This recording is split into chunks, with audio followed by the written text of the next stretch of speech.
कोणतंही वाटण न घालता या पद्धतीने करा अंडा मसाला. त्यासाठी मी इथे 6 अंडी घेतली आहेत आणि एका कढईमध्ये थोडंसं तेल टाकून त्याच्यामध्ये ही चांगली परतून घेतली आहेत.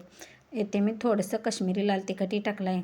आता त्याच कढईमध्ये मी 3 कांदे चिरून घेतले आहेत, एकदम बारीक असे चिरून घेतले आहेत आणि ते चांगले भाजून घेतले आहेत. आता त्याच्यामध्येच मी एक टोमॅटो बारीक चिरून टाकला आहे. हे चांगलं शिजण्यासाठी याच्यामध्ये मी थोडंसं मीठ टाकलं आहे आणि ते झाकून ठेवून या पद्धतीने शिजवून घेतलं आहे. असे जर माझे व्हिडिओ आवडत असतील तर व्हिडिओला लाईक करा, शेअर करा, सबस्क्राईब करायला विसरू नका. आता इथे मी घरगुती लाल तिखट टाकलं आहे आणि थोडासा गरम मसाला टाकला आहे आणि तसेच थोडीशी कोथिंबीर टाकली आहे आणि थोडंसं पाणी टाकून या पद्धतीने मी हा मसाला सगळा शिजवून घेतला आहे.